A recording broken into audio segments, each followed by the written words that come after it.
Oke teman-teman, balik lagi dengan saya Fikri Dos. Seperti biasa saya akan bereaction soal sepak bola Indonesia dan juga tanggapan komentar dan netizen soal sepak bola tanah air. Seperti apa tanggapan mereka? Mari kita simak sama-sama. Let's go.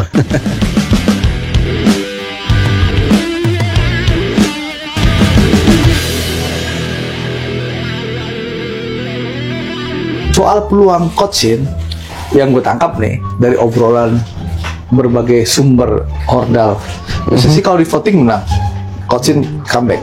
Wah, Tapi saya nggak tahu. Pura-pura kaget ini mah. Ini kan nggak. Dia nggak komunikasi sama Iya, nggak dia nggak komunikasi. Karena ini masuknya udah ke ranah Dia kalau di vote pemerintah ya. Di vote nggak PSSI dong. Iya maksudnya ke Jadi federasi. kalau di vote, kenapa di vote? Karena Esko tuh merasakan, mayoritas ya merasakan bahwa pertama timnas ini kan milik rakyat Indonesia. Yes. Mayoritas rakyat Indonesia menginginkan Sintayong balik. Iya. Lalu selain itu Sintayong itu sudah paham kultur Indonesia, sudah paham Pemain. sepak bola Indonesia. Nah, itu dia. Semua orang mengharapkan Sintayong kembali, bahkan Exco pun mengharapkan Sintayong untuk kembali. Ya, bukan tanpa alasan sebenarnya, karena ya dengan Sintayong lah sepak bola Indonesia, timnas terkhususnya itu lebih maju, lebih bagus begitu. Tetapi begini teman-teman, ini kita hanya sekedar berbicara. Yang mengambil keputusan dan punya hak dan wewenang itu PSSI. Exco-nya punya hak dan wewenang untuk mengganti dan mendatangkan pelatih, ketua umumnya juga sama, ya kan. Nah, kita berharap pemilihan pelatih itu bukan berdasarkan penilaian subjektif, tetapi secara objektif. Semua itu dilihat, termasuk CV-nya seperti apa sih? Apakah dia pernah membawa timnas lain masuk Piala Dunia, atau dia punya cara melatih yang sesuai dengan permainan timnas Indonesia, sesuai tahu dengan maunya pemain-pemain Indonesia atau tidak. Jangan sampai seperti Patrick Kluivert, pelatih yang entah berentah, yang katanya suka berjudi tetapi dipaksa untuk melatih timnas Indonesia, dan hasilnya ya kita sangat-sangat kurang, bahkan hancur total, kita gagal ke Piala Dunia. Ya semoga lah pemilihan pelatih kali ini selanjutnya tidak blunder lagi lah ya. Setelah itu, Terdengar tuh. setelah itu kita taunya pura-pura. Karena nggak bisa langsung bermain di. Gue yang ngomong, gue tahu jawab. Jadi gue ngomong ada pemain yang pura-pura cedera sehingga Coach Shin tarik keluar. Iya. Ada pemain yang pura-pura cedera sehingga Coach Shin tarik keluar. Jadi ini sorry ya, batuk. Sebenarnya ini potongan-potongan cerita, potongan-potongan puzzle yang kalau kita sambungkan satu persatu maka akan kelihatan satu gambar yang jelas, di mana inilah awal mula kenapa Sintayong itu bisa dipecat dengan cara-cara yang tidak profesional. Mari kita lanjut dengarkan. Ditariklah keluar berbarengan dengan pemain lokal kita ya. Lalu dicerita sama pemain lokal kita harus jaga badan, gue habis ini mau main. Kaget lah, pemain lokal gila katanya. Gila. Ya, laporlah dia ke Coach Shin, ya, ke tim kepelatihan pemain lokal kita. Yang diceritain ini ya. Nah, pertanyaan dari kita adalah itu terjadi nggak, J? Bener nggak, J? Kalau ada cedera, terus kan dia keluar, pasti dokter juga cek. Tapi kalau pemainnya bilang sakit, itu nggak mungkin dilanjutin gitu.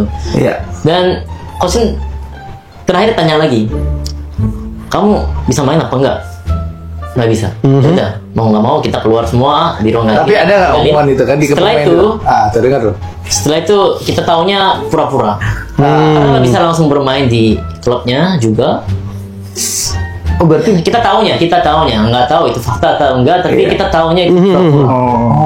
Jadi yang dikeluhkan logikanya tuh nggak bisa dalam waktu dekat main. Iya. Tapi ternyata Dia main, dia main. Dia main. Nah, dari kesimpulan itu Dan bahwa dengan- pura-pura. dan- apalagi dia ngomong dong ke pemain satu lagi, ada pemain yang Ya. diomongin, Diceritain sama dia ya. ceritain dong, lu harus pinter dong, jaga badan. Nah, ini satu Indonesia Iya. tahu.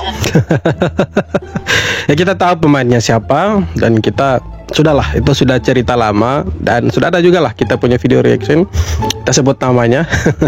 Kalau kita sebut lagi namanya ya kasihan pemainnya gitu kan. Tetapi semua orang sudah tahu, itu sudah ada clue-cluenya, first touch-nya kita sudah tahu siapa.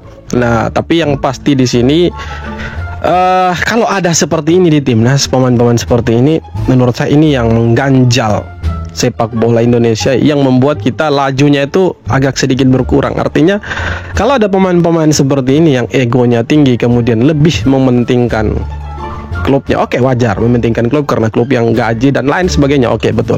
Tetapi kan tidak terlepas juga dari timnas. Maksudnya saya tuh ada keseimbangan lah antara timnas dan juga klub. Tapi kalau dia lebih memilih klub daripada timnas, oke. Tapi kita tidak bisa anggap juga dia itu tidak nasionalis. Menurut saya ketika dia dipanggil ke timnas dan dia mau, kemudian ketika dipanggil lagi dan dia menolak, saya pikir ya itu haknya dia, gitu kan. Tetapi kalau dalam tanda kutip embel-embelnya itu pura-pura cedera dan sebenarnya dia tuh tidak cedera, maka menurut saya itu sesuatu yang salah. Karena apa? Di saat yang sama timnas lagi membutuhkan Anda, tetapi Anda justru pura-pura cedera dan kembali ke klub Anda. Nah, tiba-tiba Anda bisa bermain di klubnya. Nah, itu kan bagaimana di saat timnas butuh dan klubnya juga sebenarnya tidak membutuhkan Anda, maksudnya tidak terlalu membutuhkan. Nah, di saat yang sama juga kan timnas sangat membutuhkan, tetapi ya pura-pura cedera. Semoga tidak ada lagi pemain-pemain yang seperti itu, baik pemain-pemain diaspora kita atau pemain-pemain yang berkarir di Liga Indonesia. Semoga tidak ada yang seperti itu. Semuanya tetap bersatu untuk timnas lebih maju tuh. Kalau masih ada, aduh, tepuk jidat kita. Diam-diam itu tim analisnya itu naik ke menara TVRI yang tahu kan di Senayan tuh. Oke. Tim analisis itu kan tinggi banget tuh, ada atas. Jangan dikasih tahu nanti. Dia untuk ngerekam latihannya Arab Saudi di. Oh, gila, ini tim kepelatihannya Sintayong nih ya. Tim kepelatihannya Sintayong tuh naik ke atas tower untuk merekam cara latihannya Arab Saudi itu. Oke, kita lanjut. Stadion ABC itu. Kalau sekarang kan udah lewat yuk. Jadi Wow. sampai segitunya loh. Iya, iya. Itu kan di atas tuh getas loh. Iya. Wow. Gede banget kan. Itu kan yang kita bilang kan, persiapan lu Sampai terhadap sedetail itu lawan dia. tuh seperti Iya, apa. Dan gol yang diciptakan oleh Marcelino itu 2 kali itu Betul. memang udah dirancang bangun lagi-lagi loh. Dari analisanya dia dan diimplementasikan dalam latihan taktikal. Iya. Jadi artinya begini teman-teman, Sintayong itu sudah mempersiapkan segala sesuatunya dengan sangat-sangat matang. Bayangkan sampai asistennya itu bisa naik ke tower TVRI dan mereka merekam kegiatan pemain-pemain Arab Saudi, bagaimana caranya bisa mengalahkan mereka di GBK. Dan itu terbukti kita bisa mengalahkan Arab Saudi dengan skor 2-0 setelah bertahun-tahun kita tidak pernah menang dengan mereka dan selalu saja dikalahkan. Akhirnya kan kita bisa menang. Kita bisa dapat 3 poin waktu itu. Nah, dengan 3 poin itulah sebenarnya kita punya harapan untuk lolos ke Piala Dunia. Karena kita masih punya cadangan pertandingan itu 2 untuk home dan 2 lagi kalau saya tidak salah waktu itu untuk laga away-nya. Kita lawan Australia dan juga Jepang, itu main di kandangnya mereka. Nah, artinya di sini apa teman-teman? Artinya Sintayong itu benar-benar memikirkan supaya timnas ini lolos Piala Dunia itu lewat ronde ketiga, bukan ronde keempat. Dan ini menjawab sebenarnya apa yang dikatakan sama JJ selaku mantan translator dari Sintayong ini. Dia bilang Coach Shin itu maunya timnas ini lolos lewat ronde ketiga, bukan ronde keempat lewat playoff seperti ini. Harusnya lewat ronde ketiga tapi dipecat di tengah jalan. Nah, ini dari video ini itu sudah menjawab apa yang dibilang sama JJ. Artinya benar-benar dipersiapkan dengan baik, dipersiapkan dengan matang bagaimana mengalahkan lawannya. Jadi ketika dia dipecat di tengah jalan dengan alasan yang tidak masuk akal, ya itulah yang membuat masyarakat sekarang tidak percaya dengan PSSI. Kurang percayalah, katakanlah seperti itu ya, bahasa halusnya. Kurang percaya dengan PSSI setelah apa yang mereka lakukan dengan Sintayong yang dipercaya oleh mayoritas masyarakat Indonesia bisa membawa timnas Indonesia jauh lebih bagus. Tetapi ya Pak Erick Thohir mengambil jalannya sendiri, jalan ninjanya sendiri dengan memecat Sintayong tanpa alasan yang jelas. Ya, hanya gara-gara komunikasi katanya. Gue nggak bilang Shin itu sempurna, tapi kita juga sepakat dia ninggalin sesuatu yang nggak gampang diganti. Erick Thohir bilang jelas, kalau kita move on sama Patrick, ya kita juga move on dari Shin Tae-yong. Kita bukan tidak mau move on dari Sintayong, mau. Kan kita sudah bilang, kalau Patrick Kluivert waktu itu mampu bawa timnas Indonesia ke Piala Dunia, dengan sendirinya namanya Sintayong itu akan dilupakan. Kan seperti itu waktu yang dibilang sama supporter timnas Indonesia. tidak mau proses lagi, kita mau memetik hasil dengan Patrick, cukuplah proses dengan Sintayong. Masa sih kita harus berproses terus menerus tiap musim, tiap ganti pelatih, tiap ganti ketua PSSI? Masa sih harus berproses gitu kan? Kapan dapat hasilnya kalau prosesnya tanam terus, ya kan? Makanya waktu itu mayoritas supporter bilang dengan Patrick harusnya kita dapat hasil, tetapi hasilnya nol, hasilnya nihil, kita tidak lolos ke Piala Dunia. Nah, itulah yang membuat masyarakat itu belum move on dengan Sintayong. Dan itu sebenarnya kita tidak bisa dipaksakan bahwa kalau kita move on dengan Patrick, maka kita juga harus move on dengan Sintayong. Kita move on sekali dengan Patrick Kluivert, bahkan kita berharap ya dia jangan kembali lagi ke Indonesia. Tidak membutuhkan dia sama sekali. Tapi dengan Sintayong, sorry, kita susah untuk move on karena punya cerita sejarah yang menurut saya ibaratnya dua si Joli yang sudah sangat-sangat saling mencintai tetapi dipisahkan oleh ya hal-hal yang sebenarnya tidak perlu dipisahkan. Nah, itu yang membuat kita susah lah untuk move on dari Sintayong. Percuma kita mau berbicara sampai berbusa-busa, berapi-api untuk meminta masyarakat supporter move on, tidak akan bisa. Nah, syaratnya apa? Caranya bagaimana supaya masyarakat bisa move on dari Sintayong dan tidak akan menyebutkan lagi satu kali pun nama Sintayong di semua media sosial. Pelatihnya harus lebih bagus dari Sintayong. Cuma itu, tidak ada yang lain. Bayangin, Sintayong kembali ke bumi Asia Tenggara, tapi bukan untuk balikan dengan skuad Garuda, Oh, janganlah. melainkan bergabung dengan tim Gajah Perang Thailand. Federasi Sepak Bola Thailand baru saja membuat keputusan besar. Mereka resmi mengakhiri kerjasama dengan pelatih Jepang Masatada Ishii.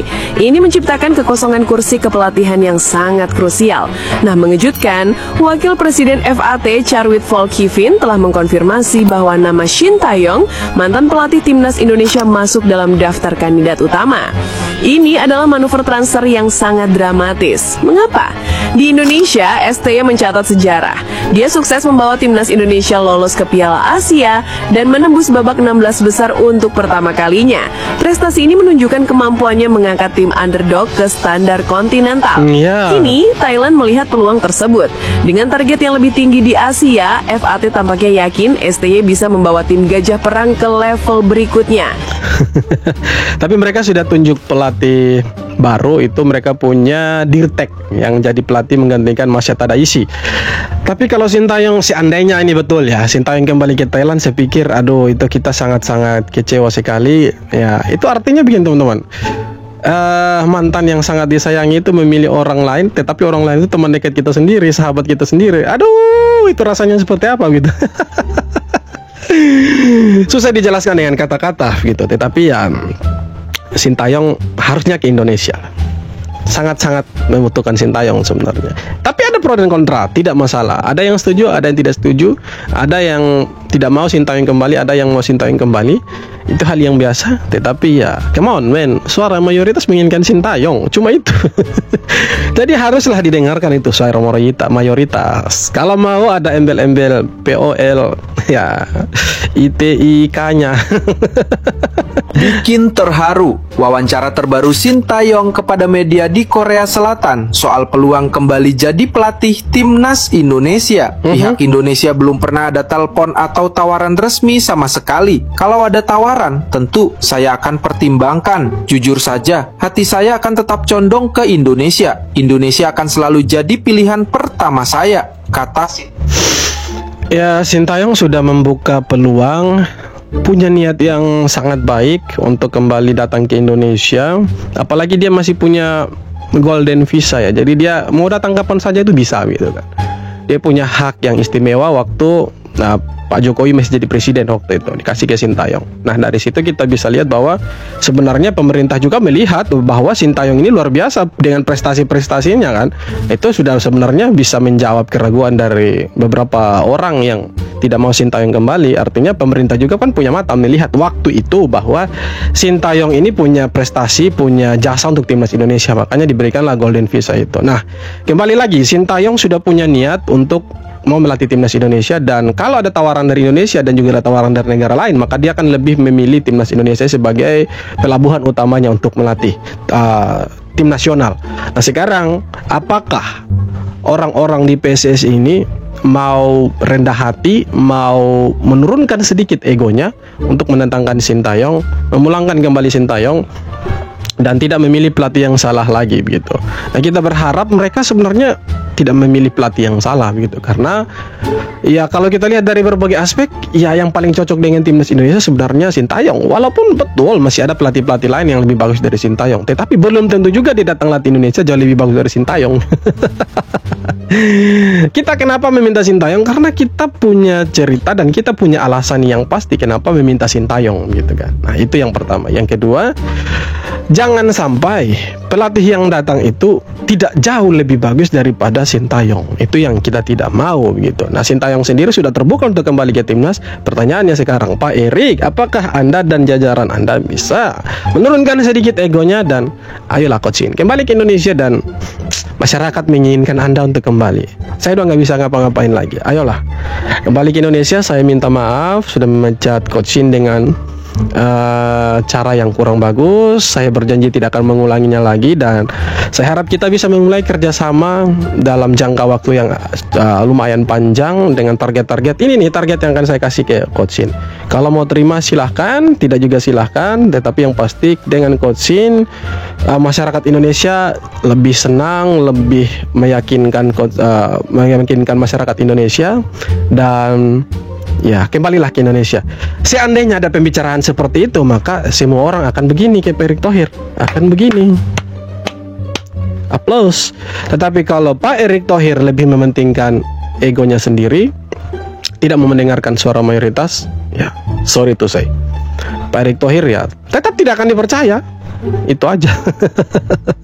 Oke teman-teman, jadi itu dia beberapa video tanggapan dan komentar dari netizen. Dan sekali lagi, ayo kita dukung timnas apapun kondisi dan keadaannya, karena yang terpenting itu dukung timnas. Level tertinggi itu ya timnas itu sendiri. Oke teman-teman, terima kasih banyak sudah nonton, dan sekali lagi jangan lupa untuk like, comment, dan subscribe. Kita jumpa lagi di video-video berikutnya. Terima kasih.